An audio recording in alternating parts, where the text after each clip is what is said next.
some of the efforts with non-bonded parameter inference, and we still haven't gotten that far on a lot of these. But I'll talk about some of the concepts we've been discussing and some of the efforts so far.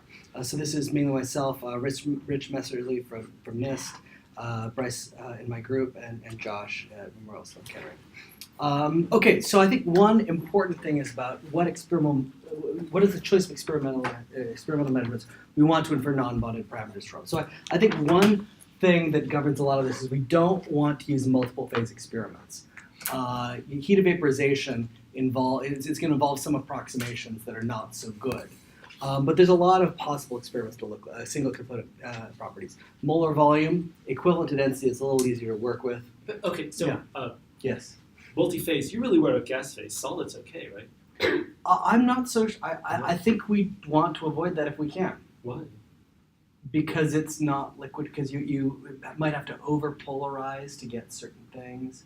I mean, we could, but why not use them?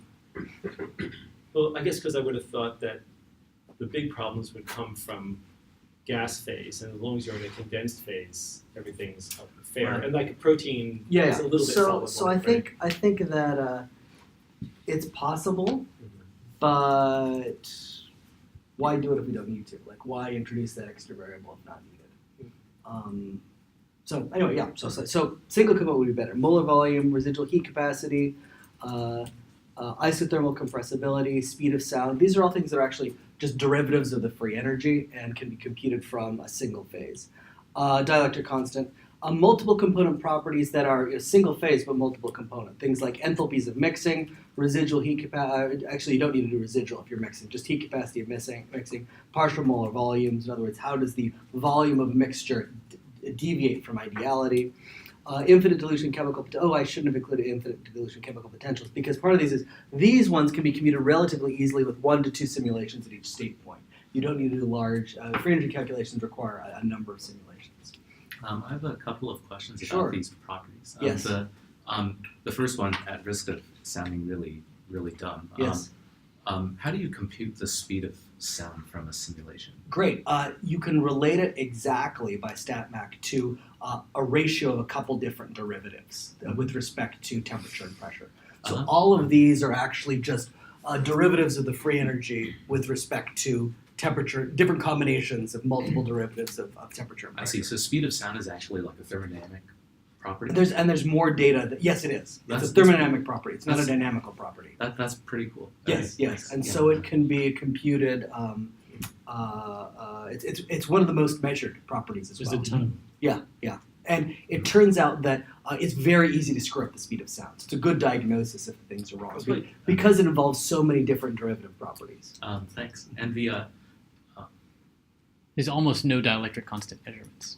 We can leave that because that's actually it's super important as you've shown. It's super valuable. But if we could figure out how to do more of those, that would be great. Static dielectric constant, right?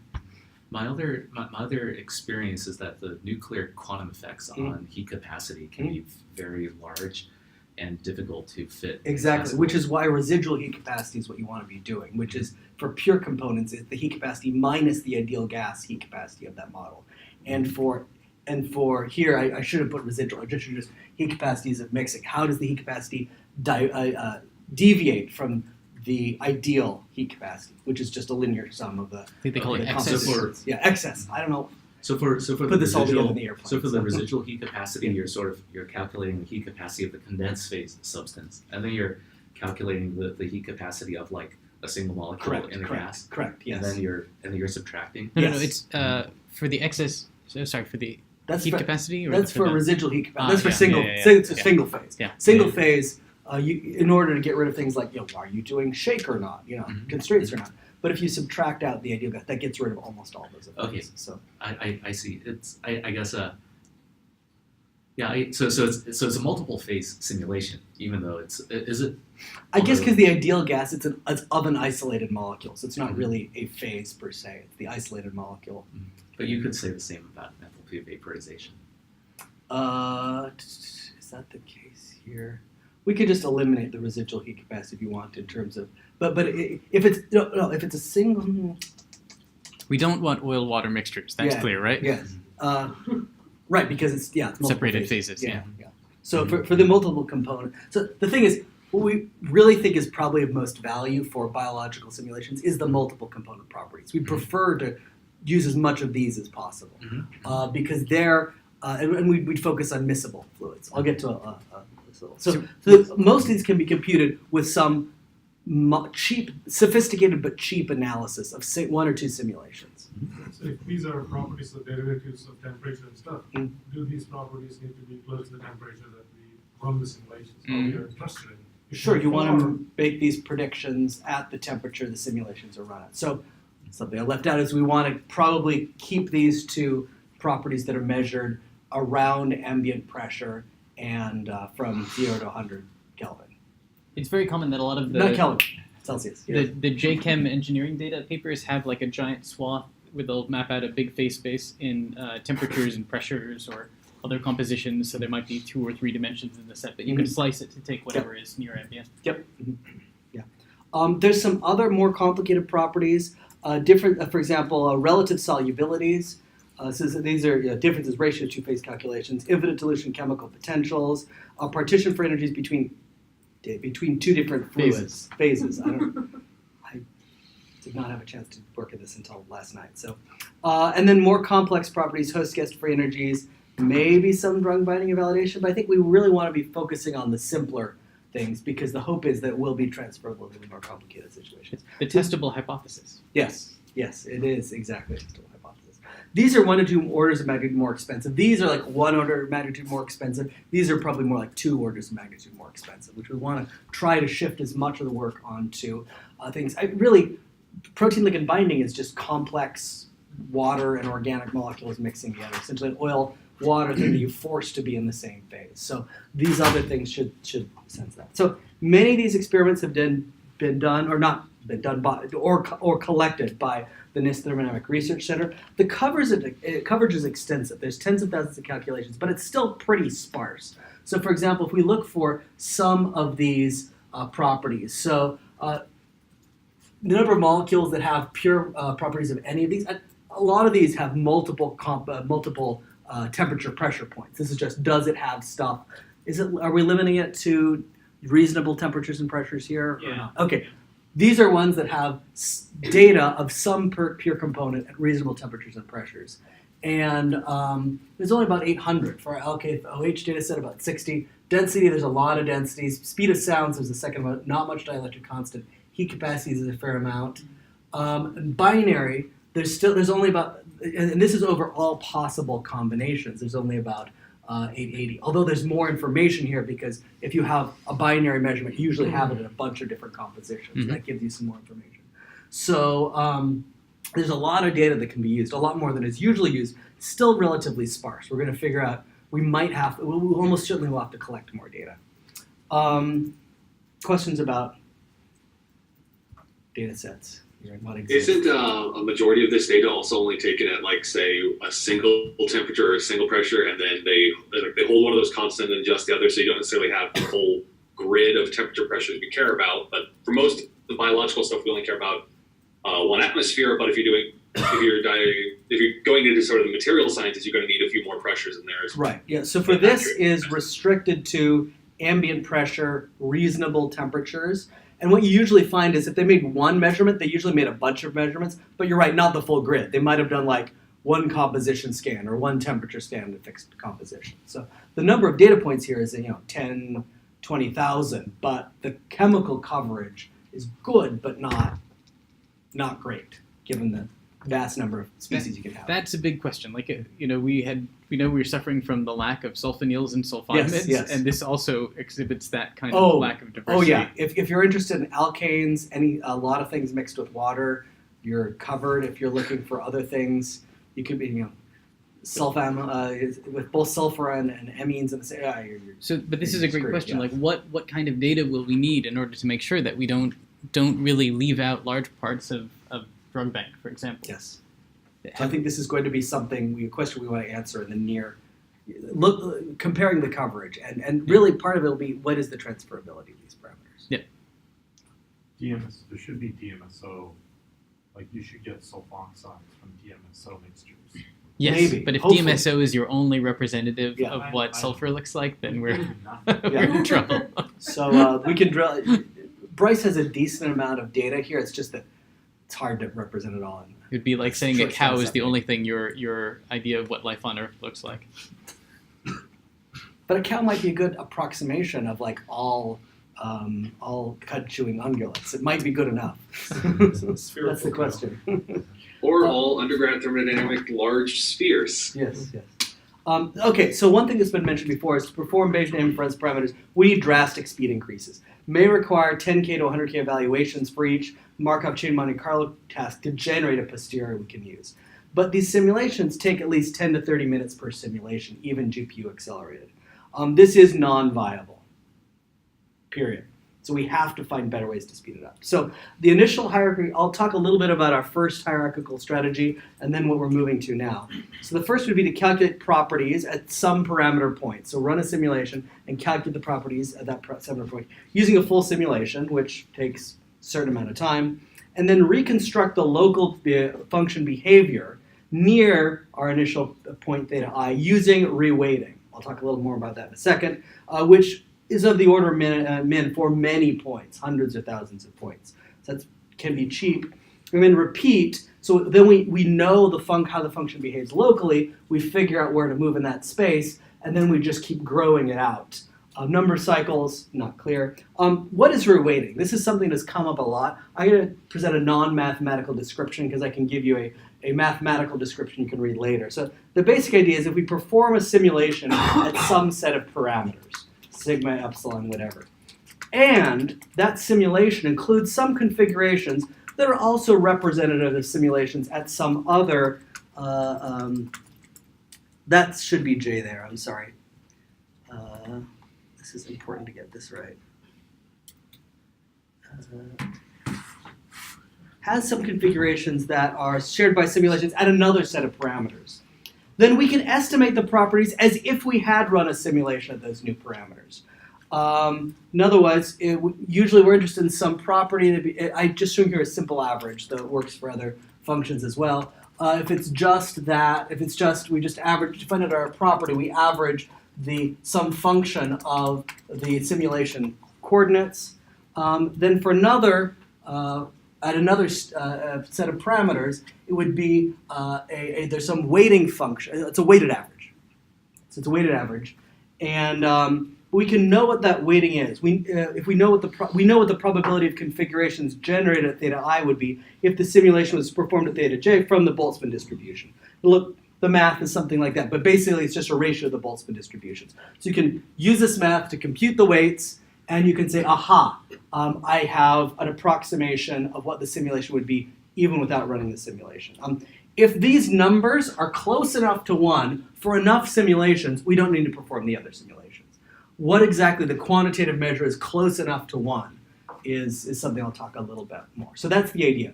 We use the information we've collected to compute the properties in a local region. So Questions? Yeah. just in this scheme of force field optimization, it seems like some parameters are obvious. You're obviously going to be able to reweight much further out than others. I'll talk a little bit about that. Yeah, absolutely. Okay. This is why this is the Right. first pass, and then Right. there's Yeah. more. Yeah. But Okay. it's already hierarchical. You fill out what you can, and then you move in that space, and then you resimulate. So we never expect to get the whole space with one go. Right. For sure. Yeah. But you're right. Yes, some are easier. So in one technique that's been developed that can do reweighting very quickly, what you need for this, you need the energy at the new set of parameters for all the parameters. So in some cases, we can perform a limited number of simulations and reconstruct the energies for all of them. For example, if we have some potential energy, that's Leonard-Jones plus a charge, we can end up, and let's say that it's all the same molecule, so it's a pure fluid. And let's just say it's a single Leonard-Jones particle. Then we can write the energies. We take the sum over all pairs of particles, and move it inside the parameters, because the parameters are the same. Then we have this plus some sum over 1 over r to the 12ths, plus 1 over r to the, and here's a sum over 1 over r to the 6th, and here's a sum over 1 over r's. And so what we can do is, once we calculate these for each configuration, we can reconstruct the energies for all possible parameter sets. As you make the function more complicated, it becomes more complicated, but still straightforward. So if we tabulate these, we can reconstruct the surface. So we can even be able to do Bayesian inference without the need for Markov chain Monte Carlo. Some examples that worked: salvation for energy for monovalent ions, which Levi did in my group, and then ethane parameters for liquid solid. I've been really tired. Liquid gas equilibrium that Rich did at NIST. So here's an example. It took about 200 states that you sort of had to reconstruct. So I've got here is the free energy as a function of sigma, epsilon, and then charge as I go through. So with about 200, that went by really fast. It'll go by. Yeah, so here you have a very smooth behavior of the free energy as a function of these parameters. It only took about 203 sampled states. And so it didn't take that long to perform, but it took a really long time to figure out how to do it.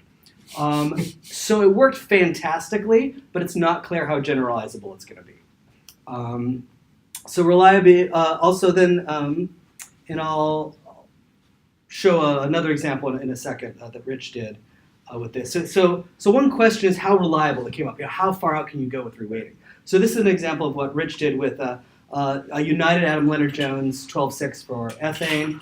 So here what we're looking, he's actually looking at the density of the liquid at the saturation point at a given temperature. And so direct simulation, this would be the root mean squared deviation from experiment as a function. So this is summed over all the temperatures. And so yeah, that's what you get for direct simulation. That's fine. So this is our optimal would be somewhere around here. If we do a single simulation and then do reweighting from one state point, very, very close, it's fine, but further away, it's garbage. It's not useful. It's not a good approximation at all. However, you see signs of that in the statistics, presumably. What do you mean by the statistics? The M-bar gives you flags that these are not overlapping enough or whatever. Yes and no. That's complicated. But that 5 ring is great. Like that tiniest ski ball. Yeah, so it's very interesting that already, just one state, you get that's that. Now, it's not a very phenomenal. wide range, Mm-hmm. but it's not so bad. Now, it turns out that epsilon is much easier to relate than sigma. That if you make a small change in sigma, your configuration space changes drastically. So then Rich, just at one sigma, put in a string of different, it's one epsilon, put in a string of different sigmas. Right. And now we'll look at the M-bar predictions. Cool. So that worked perfectly.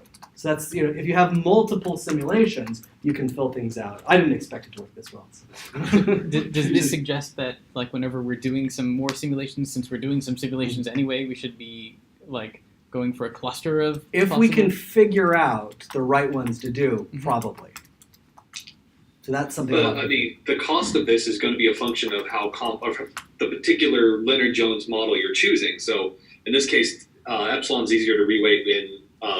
Easier in this case being time spent on CPU effort to recompute all the energies for M-bar is easier to reweight just because it's easier to linearly separate out because it's not affected by the to the 6th and to the 12th terms. However, if you're using a pure-ish fluid and you're using purely geometric mixing rules, you can separate out those sigma changes from the 6 and 12 exponents anyways, so that becomes cheaper to reweight as well. So again, this comes down to also what model we choose in the first place to do these reweightings. I think one thing we've learned is that for a particular problem, there are ways to speed it up immensely, but it might not be that way to speed it up might not be transferable. I think in general, we might want to avoid sort of the basis set approach because it gets so much more complicated with but I'll show what can be done right now. So there is another alternative too, which is that you don't have to run a simulation at a fixed value of something. You can actually try to give it a target of distributions of something and say, I want you to get good coverage over this region, right, and it will automatically sample essentially from it's an that. expanded ensemble that's running over multiple.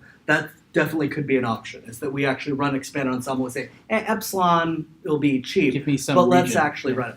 And so I suspect that with pure fluids, the acceleration will not be that necessary. We might be better off just running in parallel because that will the correlation times are pretty low already. But we can get and one thing that's come to my mind as we've been doing this. I think that on the axis of how powerful it is and how simple it is, we want to be erring to the side of simplicity. that we want to make choices that are simpler. If it gets the answer in twice the time, but it's 10 times simple, or if it's twice as simple, we should be going with the simpler one because getting everybody on the same page is going to be really hard. Well, again, if there's an opportunity to if there's a clear opportunity to identify this is a research question, Yes. let's make a nice clean API that divides the stuff you might want to do from the stuff that needs to use it. Then people can go off and experiment with different ways of satisfying that under the hood. If that's possible, Yeah. yes. So, for example, you could have a normal simulation engine. You could have an expanded ensemble simulation engine. But Both I of them would do- be. I think we might want to do a start and say, expanded ensemble. I don't know. Probably won't be that useful. Let's design without it. Hopefully, we can design to keep it easy to bolt on later. But if we can't, we might not need it. But So it seems to me that the reason why, I mean, maybe it's obvious, but the reason why sigma is harder to reweight is that it really changes the configurations, right? If you make sigma smaller, then atoms need to come closer together. If you make it larger, then there's suddenly a steric overlap. So it's pretty obvious why sigma is special in this regard, and it may not be that hard in a number of types of data that we're interested in to say, I know what the key ones Yes. are that I need to sample over. Yeah. And sigma is probably always going to be one of and them. more precisely, the reason sigma is bad is because of 1 over r to the 12. The sigma over r to the 12. It's because it's stiff. It's linear in epsilon, and it's r to the 12. So which is should sigma. we actually be optimizing sigma to the 12th or sigma to the 1/12? Yes, so you could do that. To Yeah, make it more. I mean, part of this is the scale of right, these right. things. So It's that just could be that we just look do C6 and C12. I don't think that's going to solve it. I think the fundamental problem is if you simulate with a different sigma, you're going to have gross overlaps energetically, or gross underlaps, if I may, and changing the way you represent it is still good. You're still going to have crappy overlap. I think know if what you don't do sigma, then you might have to do to the 12th and to the 6th power independently, and you might have to do it as 2 prime. But that's a separate. Yeah, so there's clever transformations that we could do. Levi, he did his in terms of C12 and C6 because it's linear. Yeah. But Yeah. okay, I have a so question going back. One Yeah. thing. Go ahead. Oh, just in comment to the sigma opposition is that yes, you're right. Changing the sigma does drastically change the configurational space, but you also have it also depends on what additional parameters you're simulating. 'Cause one of the things I found just in some of the stuff I was doing for that slide that you showed the movie from is that as you adjust sigma to very small values, you also then have to worry about the partial charges, which can also cause drastic rearrangements, especially in polarized fluids. Uh-huh. so We yes, also had a, let me keep going on for now. But if people ask questions. Questions. Yeah, are good to I think respond.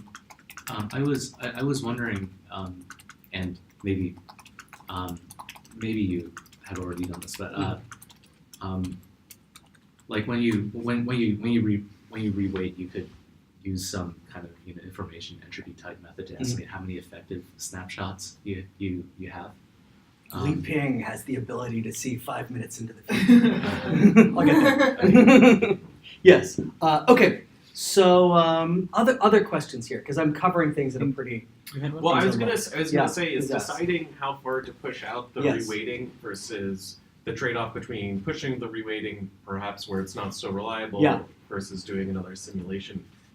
It seems to me that could be some sort of implicit parameter in the force field that comes out. If you decide if you say I want to be really fast and do all reweighting, even if it's not super great, you're going to end up at the other end with a different force field than if you say I'm going to Right. be really So I expensive. think we're making this hierarchical. So the Right. final thing will always have direct simulation. What we're using reweighting it to do is tell us where we should be doing the direct simulation. Yeah, So I don't think we want to. I mean, if it's multi minima, that could be the case. If it's single minima, then we should get the same answer, regardless. If it's because- rugged, right, you can Yeah. end up with something different depending on when you Yeah, so- choose. Sure. So, I so, would so say. in my mind, it's like an implicit parameter that has an effect. But I think we Just should ignore it controls the because rate we of want it convergence. stochastic. We want Okay. to come to the same.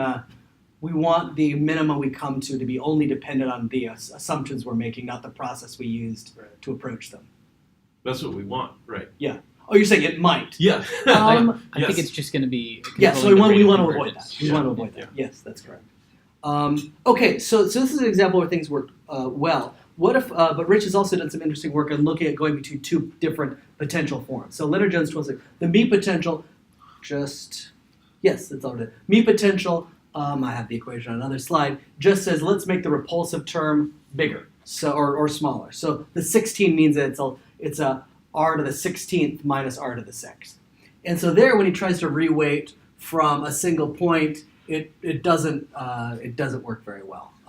The direct simulation versus reweighting from TrapUA, which is a 12.6 model, to the 16 model, even with some playing around with where the minima is, does not work well. And even with multiple reference states, multiple states with different sigma, but using the 12.6 model, wasn't able to reweight to 16.6. Is that accurate? So there, even if you increased epsilon to be, so I sampled, like I had before, 9 different sigmas with epsilon of 118, but using a 12.6, it still wouldn't, you still didn't get good contours for the 16.6. So there are some creative ways you could go to a much larger sigma and probably get a decent prediction of the 16.6, but it seemed like it just made more sense to simulate directly in the 16.6 space. So the lesson is it's hard to go between different functional forms. Without any simulation. Without any simulation, yes. Even though within a functional form you can get good coverage by getting multiple states. So what Rich was able to do is then do, using the basis function approach, but using simulations over, using basis functions for sigma and epsilon, but then a lambda is carrying out simulations at integer lambdas. With these 20 reference states, he was able to really fill in sort of the whole space there. And I'll show some of the results from that for a second. In your reweighting between the two, though, the previous result that failed, there were still intersections of those isocontours. I think those were sort of accidental. Sure, but does it mean that the energy difference is actually small there at those intersections, so that could be a point where you can actually jump through those interfaces, or is it just totally random? No, I think what you're seeing, when you see good average properties, they're good because of averaging. But what you see, and we'll get to that a little later, is that the individual configurations did not look like each other at all. So even though the energy surface, the property surfaces are similar, it's because some configurations were high probability and some were low, but they were different in each of them. So at those intersections, it's still going to be microscopically very different. Yes, energy differences are microscopically going to be very different. Yes, weird. Okay. exactly. I mean, they behave similarly when you average everything out, but the individual configurations are not shared well between. Okay, so I'll show you a little bit more of the results from being able to rapidly optimize. So this is an example of here. If it's complex enough, you might need more reference points in order to fill everything out well. So one thing that Li Ping brought up is, how do you know where M bar has failed? So one thing that looks like it might work pretty well, though we still need to nail down the details, is the number of effective samples as a gauge for how far M bar can go. So number of effective samples, there's a couple different ways to measure it, but a simple way is this quantity, the sum of the weights squared. If they're normalized weights, that's just 1, divided by the sum of the weight squared. The sum of the weights squared divided by the sum of the weights squared. To use temporal indicators for parentheses. So this has a nice property. When only one weight is large, the number of effective samples is essentially 1. Your averages are dominated by one sample. When they're all equal, and then a number of effective is equal to n. So what he has here is the residual energy and the pressure. This is an NVT simulation, plotted versus the log number of effective samples. And here we have that got cut. But this is percent deviation. This is absolute deviation. There wasn't a chance for me to ask Rich to try to regenerate some of these. Sorry. No, it's my fault. I didn't give enough time for you to be able to regenerate these. But you can see clearly. So the purple was we were near 1,000, and this is about 10. You can see there's a clear color gradient thing. That when you have a high number of effective samples, the prediction is quite good. Well, I'm going to re-show it with just the ones with number of effective samples over 50. And in this case, once the number of effective samples is over 50, this gets a lot closer. It's looking like something around 50 to 100 might be a good estimate. We're still trying to figure that out if that works with other systems. But it's looking like that might be the best measure, a reasonable measure to use to say when has reweighting gone too far. What we're worried about, though, is that sometimes one sample will dominate and then your variance estimate is very bad because it thinks you only have one sample. So this is a variance. So M-bar gives you both an answer and an uncertainty. The problem is as you get further away in configuration space, the variance gets worse faster than the estimate does. But you can pick that up if Faster than the, the uncertainty does? The Uncertainty- the uncertainty in the additionality uncertainty gets worse faster than the Right. uncertainty in the quantity. estimate. So when you're close, when you have a high number of effective samples, the uncertainty is a very good estimate. But seeing when that goes up, it has a behavior tends to go up and then go down again. And you're never sure if you're in this regime or in that regime. Which makes sense. If the number of effective samples is 1, your uncertainty is low because But one sample is dominating. maybe this is what you're saying, but can't you just sort of say just look at the number of effective samples as another metric? Yes, what that you're is what trying we are to now do. doing. Sorry, yeah, okay. you essentially just Sorry. censor any regions where the number of effective samples Yes. just comes too Exactly, low. exactly. Why is this the right formula for the number of effective samples? There's many expressions that behave this way. This is the one that people seem to use the most, and it behaved. I can't remember whose rule I of usually thumb just it was. divide by the largest magnitude W. Does that give you divide by the largest? Because That then is not- that's one. That's one sample, right? Yes, and everything else yes. contributes a fraction. Yes. And so if the next most important one is half of that weight, then it's half a sample. And if Yeah, the next that most important ends one up- contributes yeah. half of that, then it's a That quarter doesn't of a work sample. as well for intermediate numbers, but I don't have a good rationale. And if they're all, it still has the same limits. Yeah, I Josh looked. has a tangent. Since MR is pretty cheap to recompute given the matrix, can you just do bootstrapping instead of using maximum? Great question. Yeah, so bootstrapping. That has the same problem though, right? Bootstrapping is not as bad. So the bootstrapping estimate, the bootstrapping uncertainty estimate works out for a larger range, and you see that because bootstrapping, when you go out, you tend to get different estimates.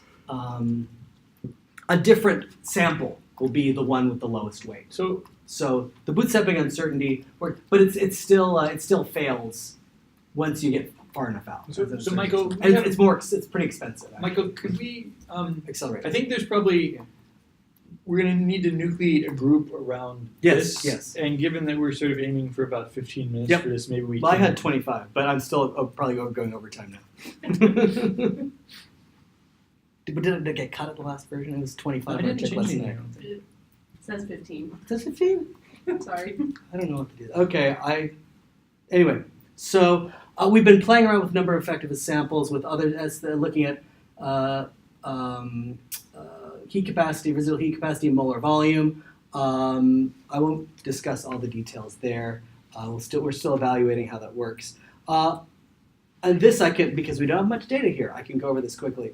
The general hierarchical setup for speed up: calculate properties, reconstruct a local function using reweighting, then generate an approximation using the local behavior and interpolate some sort of interpolation, Gaussian process interpolation, some other interpolation, and then perform all of the optimization and inference on that very cheap representation, and then identify a new region of interest. Move to that region of interest and perform repeat the process there. Because this bias stuff, using bases to reweight, it's not going to work more generally. So that's the new idea: is a hierarchical scheme, properties, reweighting, interpolation. Find a new area until you've converged, until your interpolation and your reweighting give you the same answer. So I'll skip some of the stuff that Josh has done. He'll provide more information on that when he's talking about his work, and so I'll skip that. But basically what you want to do is have something like a Gaussian process model that can interpolate all of that in multiple dimensions and give a cheaper example. Does the idea make sense? It's like when you have enough data, it's a surface, fit that surface somehow, optimizing the surface. And one question is how far out do we go? How far can we extrapolate with that surface? A lot of these properties are very smooth with change in parameters, some are not. So we're unclear how far we can go. That's a research question. It also fits the uncertainties though, right? Is it just the values or the uncertainties? It should be also the uncertainties. Here I didn't do that. Okay. But there's a bunch of ways to do that. I'm going to skip reversible jump Monte Carlo. That's the way we've been doing that. I want to show some nice results that Rich has for going back and forth of doing full Bayesian inference. Because he used this basis function approach, he was actually able to compute the full likelihood as a function of the 3 parameters here. And so here's a liquid-based density log posterior And again, the different colors are the different values of lambda there, and these are the reference points. So it's interesting you get these shapes out. The vapor pressure-based log posterior looks like this. Again, you see these very different results when you have use different sets of data. But if you use both of them together, then it looks like this. And then you can do things like this side, integrate the volumes under each of these and make a model selection choice about which model best supports it. Interestingly, two model, It's pretty weak. it's pretty weak, yeah, which was quite interesting from that. And there's a bunch of remaining near-term problems that we can deal with. How far can we go and still get good estimates? Maybe number of effective samples is a good surrogate. How well do we scale between, how do we scale between optimization of 10 simultaneous parameters? How do we interpolate in high dimensional spaces, which we'll need to do? Don't know how to do that. Do we need to do more than local searching? Could it be that, in most cases, the real parameters, the best parameters are not that far away, and so we don't really need to do global optimizations. How much can we extrapolate to our surrogate model? Do we need to have some cutoff, or is it going to be faster just to run the extrapolated model out a fair amount? We don't know these things. And longer term problems at all that I won't bother. I'll post these and you can look and see what they are. I think I don't want to go beyond that now. But there's lots of problems that come up with that. All right, thanks. Thanks for going over as everyone else has done so far. But questions? Any questions?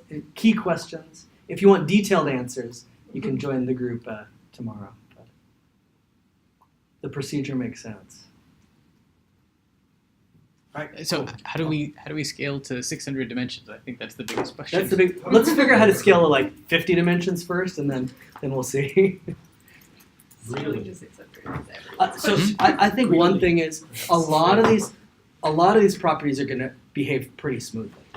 Not host-guest binding energies, but a lot of the densities, they're going to behave smoothly, in which case Gaussian process models will break down at significantly higher dimensions, but we don't know where the cutoff is. So Caitlin is up next giving us an update on sampling